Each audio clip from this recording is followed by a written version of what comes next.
Hey guys, welcome to another episode of Can You Talk Real Quick? This is where I reach out to somebody and have a quick conversation, try to get it up as fast as I can for you without all of the extra news and production other than this beautiful song that we love so much by John Carroll. And today I've got one of the most credible experts on the Middle East that you can find, who's also extremely articulate, passionate, has a lot of humanity, and takes this conflict deeply personally. Aaron David Miller is one of the best experts I can talk to when it comes to anything about the Middle East. Hell, he's got a PhD in Middle East and U.S. diplomatic history from University of Michigan. Aaron is now a senior fellow at the very prestigious Carnegie Endowment for International Peace. He's a member of the Council on Foreign Relations, a former resident scholar at Georgetown, global affairs analyst for CNN. He's written for the New York Times, Washington Post, NPR, and is a frequent commentator on television and has been on anything that I've hosted for as long as I've hosted it. He's a historian, an analyst, a negotiator, and he's advised both Republican and Democratic secretaries of state because in 1978 to 2003, he worked at the State Department doing just that. So he has been around the block, always a great person to talk to. Now I've talked to several folks about this. Jonathan Alter, Naira Haq, of course, David Rothkopf, and next you'll hear a conversation with Wajahat Ali after I post this one with Aaron David Miller. I'm trying to give you as wide a spectrum as I can on these issues. I hope to talk to more folks about this, including Dean Obeidallah, folks in Israel and Gaza, West Bank, wherever we can find them. But we also do want to do a whole bunch of other important issues that matter to you, your family, your community, your country, and your planet. So tomorrow I've got the brilliant David Orr joining me to talk about his new book called Democracy in a Hotter Time, Climate Change and Democratic Transformation,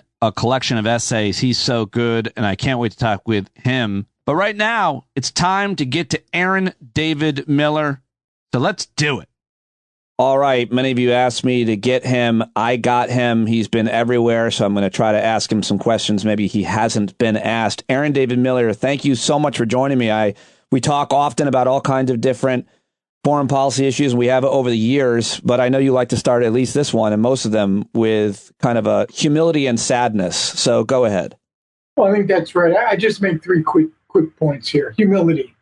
There's a lot we don't know about this. We don't know about hostages. We don't know about Israeli ground campaigns.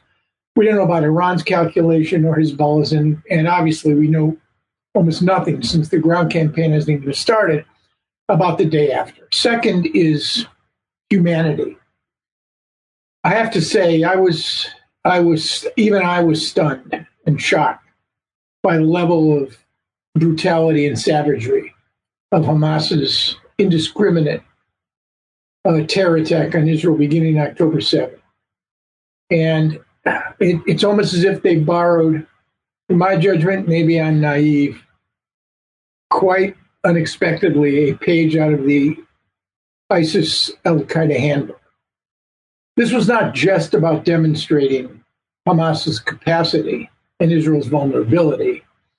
It was about creating the sense that the government of Israel, no matter how powerful it thought it was, basically could not defend its own citizens. Right. And that compact between the governed and those who are governed is essential to the legitimacy of any government, no matter where they are. But at the same time, that savagery and brutality cannot allow us to harden ourselves and our sensibilities and our hearts to the numbers of Palestinian innocents, ordinary people striving for security and prosperity in very difficult circumstances that have perished and been wounded over the course of the last several days.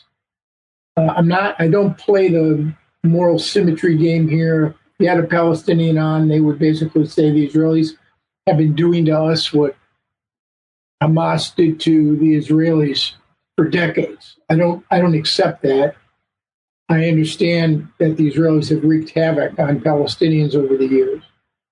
Someone, I think Paul Waldman in the Washington Post, talked about the need for moral consistency, not moral clarity.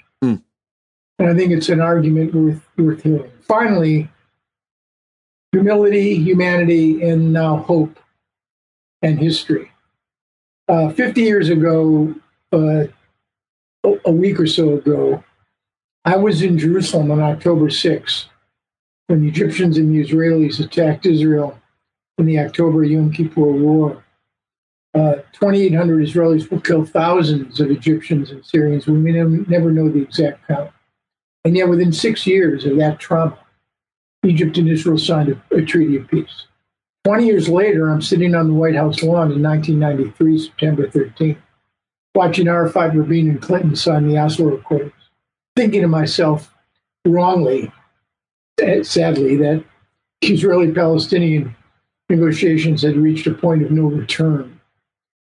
There, unlike 73, there was hope which turned to trauma.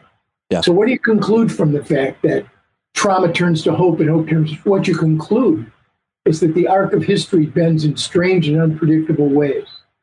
And even now that we're in this dark tunnel, I still remain hopeful that Israelis and Palestinians, driven by the proximity problem that they face, their lives are inextricably linked, clearly, that they'll find a way out of that dark tunnel. It's going to take time. Trauma becoming hope is hopeful, I think, but I wonder if violence begets violence and if trauma becomes more violence. And you hear many of the victims on these kibbutz, they describe the Palestinian terrorists who killed them, their family, or tortured or kidnapped them in inhumane ways. They call them animals. They're not people. They're not human. They're evil. That is understandable. But then the concern becomes, and this would not be unique or new to the area and to the conflict, the concern becomes settlers becoming vigilantes, more, non-military Israelis becoming a generation of warriors themselves somehow. How worried are you about violence begetting violence, trauma creating vigilantes? Well, that's clearly been the cycle of violence. It's probably the wrong word to use over the last 30 or 40 years. There are structural challenges that are built into each side, which more or less drive this conflict. The occupier and the occupied enter this perverse dance.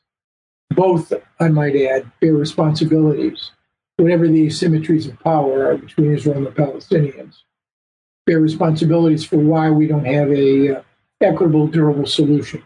Look, not even Pythia, the famed oracle at Delphi, reading the best of goat entrails and coffee grinds, can tell you that Pete Dominic is wrong. The history of the Israeli-Palestinian conflict would argue that Pete Dominic is more right than he's wrong. Violence begets violence, trauma spawns trauma. I just am, maybe it's because I'm getting old, I'm just more respectful now of the vagaries and unpredictability of history's long arc. And on this one, it's going to take time. Healing probably, there's no closure here. That word is profoundly upsetting to me. There's no closure. The question is, and I think if there are any good news, and I hate even to use that word since we're literally in early days, but I think that what transpired over the last 2 weeks, in my judgment, means, and I'll be very partisan here, it will mean the end of the Netanyahu government. It will mean the end of the judicial overhaul. It will mean, I think, a situation in which there will be a course correction in Israel away from the most extremist right-wing government in the history of the state. On the Palestinian issue, it's hard to predict. I think a government in Israel will emerge that will be more civil toward Israelis, more respectful of Israeli democracy, perhaps more supportive of finding a way to better integrate Israel's national minority of 2 million Palestinians who are actually citizens of the state and guaranteed equal rights, which they do not have in practice under the Israeli Declaration of Independence, and respect for the Israeli judiciary. What I'm less certain of is that you're going to get a major course correction that will make the next government, or the one after that, more amenable to wrestling with the problem of what I've called one of my books, The Much Too Promised Land. The absence of leadership, more than any single factor on both sides, represents, in my judgment, the greatest constraint. Why did apartheid end? No one predicted, at least of all me, that it would end without massive bloodshed. It ended many reasons, but the most important among them was Nelson Mandela and de Klerk. I don't see a Mandela. I don't see a de Klerk. And I also see an international community, particularly the United States, preoccupied with a dozen other issues. So again, I would be a fool. It would trivialize the pain and suffering on both sides if I were to say to you, well, there's a straight line between what we're watching now and a better day. I could paint, Pete, I could paint for you a scenario at the end of this that right now seems more tethered to a galaxy far, far away than life on planet Earth. I could paint it for you. Question is whether or not the sun, the moon, and the stars will align to make it happen. Well, I don't know how good of a painter you are, but you're doing your best to tell me what you think based on the current situation. But what about the past, which you're an expert on, certainly in the region? Because when people talk about, I've heard a couple of people say, we need a Mandela type. It has to be either, maybe it'll be a young Israeli or Palestinian, and maybe it'll be someone else from the outside intervening. But you have seen who has stepped up in the past. And I feel like when those types have stepped up, they've either been assassinated or they have been minimized, marginalized to the fringe, because the truth is the extremes seem to gain power to keep the conflict going for different reasons, if one wants to be that cynical. Has there ever been a figure of the past that came close and was either killed or marginalized? Well, I think you know the answer to that question. You had, you had the October War, the biggest intelligence failure in Earth's history, the biggest trauma, Israelis feeling fearful and helpless, which is exactly how they feel today. And yet, 3 disengagement agreements, 2 between Israel and Egypt, 1 between Israel and Syria, brokered by the United States. A man, Anwar Sadat, with a plan, inflict a limited military defeat on Israel, get the Americans involved, wean Egypt off of Russian Soviet military support, orient yourself toward the Americans. A big man with big ideas decides he's going to go to Jerusalem. And you have an Israeli-Egyptian peace treaty. Sadat is murdered. The peace treaty survives. The Oslo process, done secretly and quietly with the help of the Norwegians. Yitzhak Rabin, the breaker of bones in the first Intifada, self-described, the breaker of bones, emerges to lead a nation into a set of agreements with Yasser Arafat. November 95, Rabin murdered. And the process, for my money, it was all downhill from there. All right? So there have been leaders in the past. As you rightly point out, Sadat and Rabin were murdered for what they had done. The processes they started, certainly Sadat's endured. On the Palestinian issue, it's been different because of the proximity, because of the severe sense of historical wounding, because of the overlapping sacred space in Jerusalem, 2 mosques, 1 reliquary, 1 mosque, Al-Aqsa. On top of the Haram al-Sharif, Har HaBayit, below lies the remains of both the first and the second Jewish temples of old. It's a different kind of conflict. Right. And to solve it, you need a different kind of leader. Right. And let's be clear, I'm not whistling past the graveyard here. I see no evidence whatsoever that either society right now is willing and or able, forget right now, of course they can't right now, to make the kinds of choices required to produce an equitable and durable solution. The 2-state solution, which many people, some of whom I profoundly respect, believe has gone the way of the dodo, right, basically is the only pathway that offers a way to solve the demography, the geography, the political, psychological challenges that affect Israelis and Palestinians. I don't see any other way except through separation through negotiations. But I see very little hope and promise that that is going to materialize anytime soon. And I cannot rule out that Pete Dominic, if what you're saying, Pete, is that if the voices of, you got diplomacy, a certain voice, come on, you can settle this. But then you have the voices of history. The voices of history produce a much more mixed sort of answer. And they would say, if they could speak to us, the voices of history would say, good luck trying to figure out a way to talk your way out of this. Right. This has got to continue because it's continued for decades. No accommodation, blood, violence, war, and no peace. And now I'm going to sneak a quick promo in here from Pete Coe on what makes this show go. Hey there, stand-up listeners. If you think this is the same promo spot you heard previously, you'd be wrong. Because I've slightly rearranged the script for this one to remind you about the benefits of becoming a stand-up Patreon subscriber. For as little as $5 a month, you not only gain access to our member Discord channel, you can join our weekly online hangouts too, where we all happily criticize Pete's terrible fashion decisions. And also, puberty. Go to patreon.com/Pete Dominic or visit the show's website at standupwithpete.com and click on the big red button that says Support Stand Up.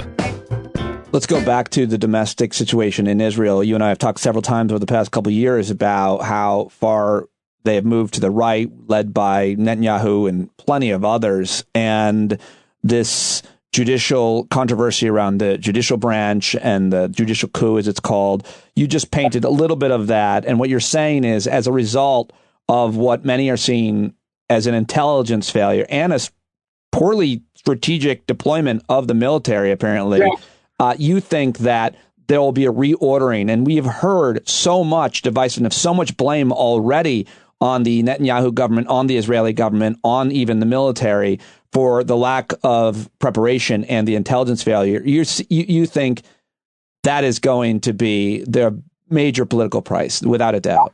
I do not see how the longest governing prime minister in the history of the state of Israel, who has fashioned himself as Mr. Security and has repeatedly said to his own people, to the region and to the world, I alone understand how to deal with Israel's security. All right. He has now presided over the worst threat to Israeli democracy. He's presided over the worst terror attack in the history of the state of Israel. He's presided over arguably the worst strategic intelligence and operational failure of the Israeli Defense Forces. And he's presided over the bloodiest day with respect to killing Jews in any days since the Nazi Holocaust. If you saw the movie Golda, which I recommend not for historical accuracy necessarily, but Helen Mirren's performance, which is extraordinary. Golda was not criticized by the Agranat Commission, which was set up, National Commission of Inquiry, in the wake of the 73 war. But when they issued their interim report, which held the military security and intelligence elite responsible for 1973, she was forced to resign. Wow. I'll make a prediction to you. The average length of an Israeli government since independence is 1.8 years. I hope you and I can talk again. We should actually make a deal to meet here again a year from now. Done. I do not believe that Benjamin Netanyahu will still be the prime minister of Israel. It's in my calendar. Aaron David Miller, how do you think the Biden administration has performed? The Secretary of State, Antony Blinken, the National Security Advisor, the whole team. Today, apparently, I saw this on your Twitter feed at Aaron D. Miller, too. Biden administration has appointed Ambassador David Satterfield as the special envoy for Middle East humanitarian issues. You know David Satterfield. You say he's the right guy at the right place at the right time to deal with the right issues. Well, that's high praise coming from you. How do you think the administration has handled? Who is this guy?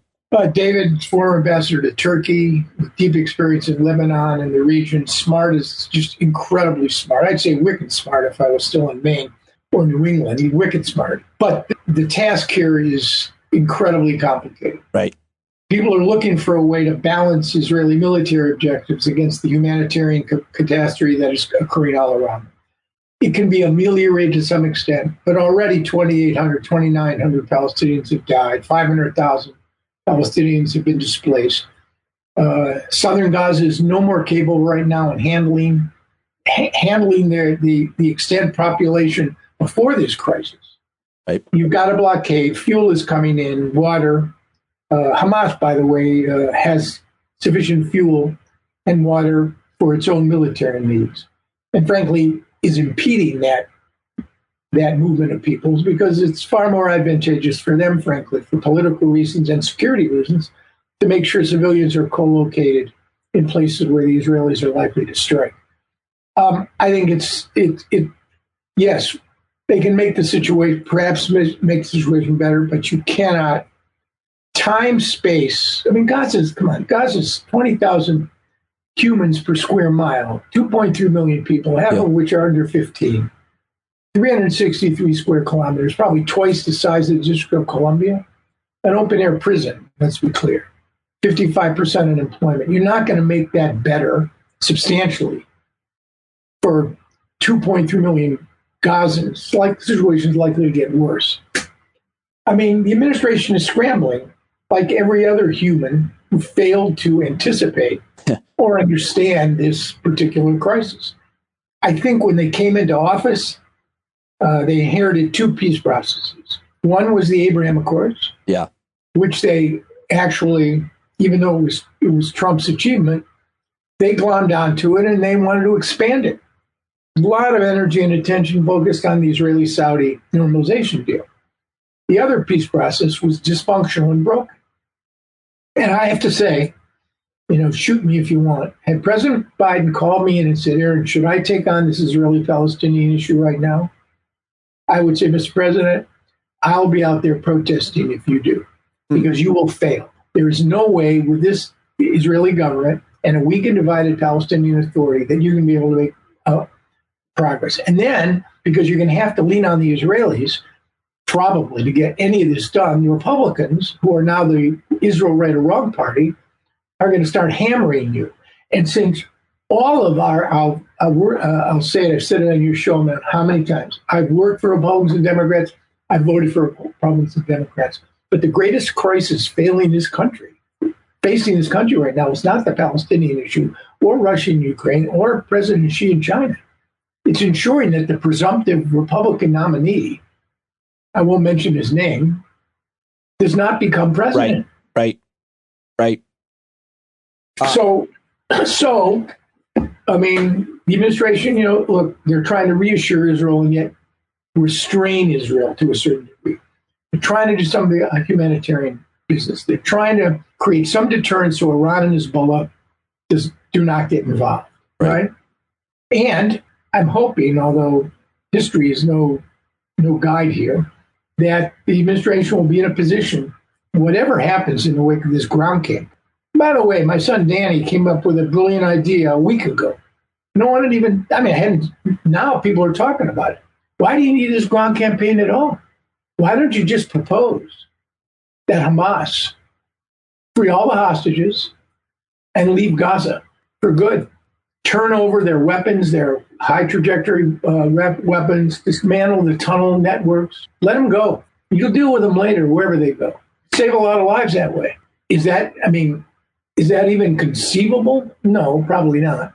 But I'm hoping that in the wake of this, that the administration will be able and willing, with a lot of support from a lot of different people, to create a post-conflict Gaza that's better than what we're watching now. Sounds like a very, very challenging task, but I so appreciate your insights on all of this today and joining me. I know how in demand you are for your experience and credibility on the region, the issue, and I so value you whenever you're able to join me. Thanks for squeezing me in. I so appreciate it. Let's talk soon. Too kind, Pete. And as your listeners know, it does. Conversations with you don't get any better. I do one. I'm not nearly this sort of host that you are. Your listeners are happy to have you, Pete. Lucky to have you. Fortunate to have you. Until next time. Very kind, sir.